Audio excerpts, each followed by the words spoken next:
A revolutionary cultural exchange. The documentary. Sometimes you have to lose yourself in order to be found. A volte è necessario perdersi per poi essere ritrovati. A veces es necesario perderse a uno mismo para poder ser encontrado.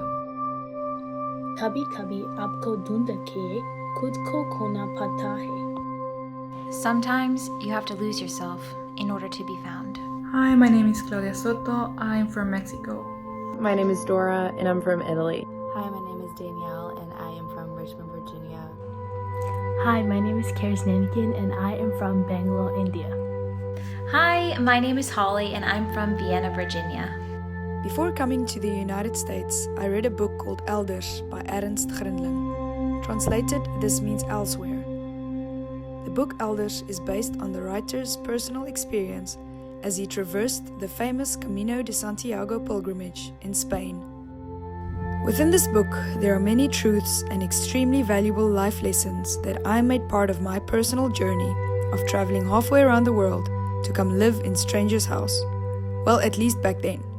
And to make this my home for a year. The lonely places we take ourselves.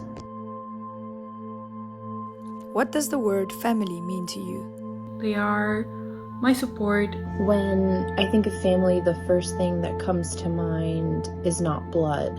When I think of the word family, I think of people that know me deeply. And the persons that are here to accompany me through all my life. Family is whomever has your back at any given moment. The word family to me means divine belonging. To me, family means forever. Basically, those who know me very well. And that means knowing my quirks, knowing what I like and don't like. Unconditional love and good Indian food.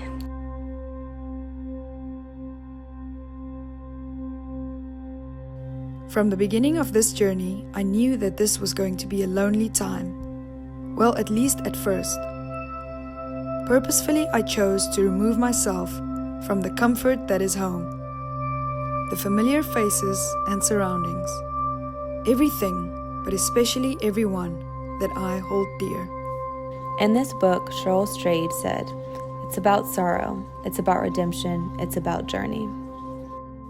Once I arrived, I started seeking to meet all of the expectations that I had set out for myself, as well as for the people around me. These expectations, although completely valid and independent from each other, were set in my mind as right and absolute. What is your definition of expectation?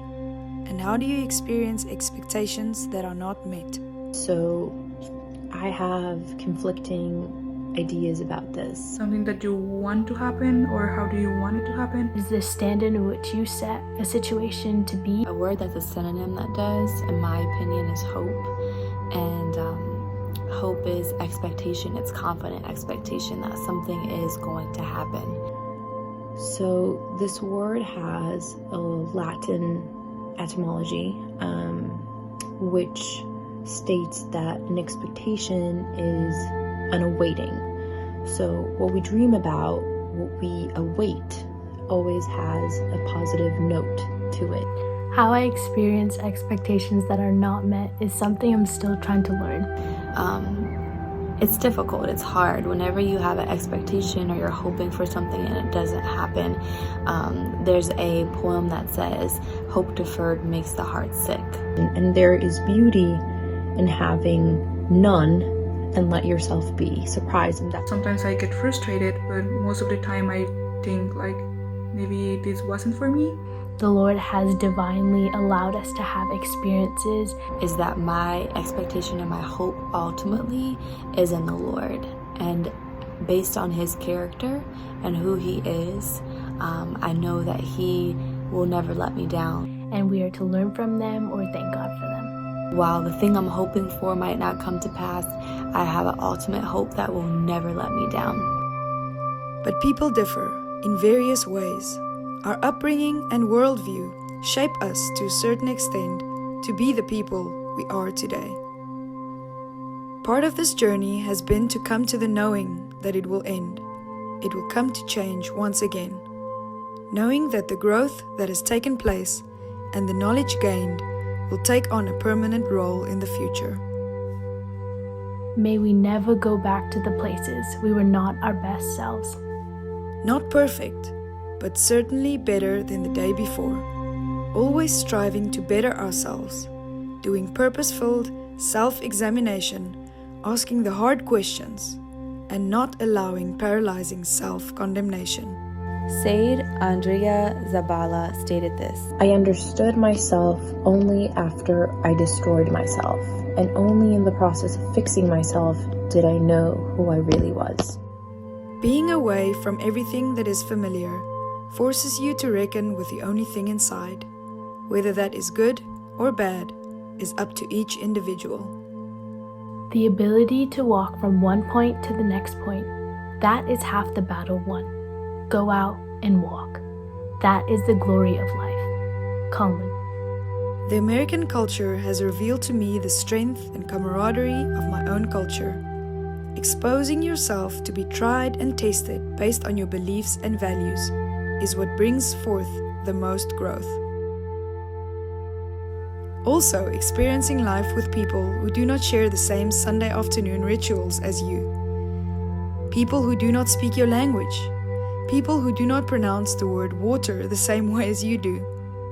People whose stories look and sound different than yours.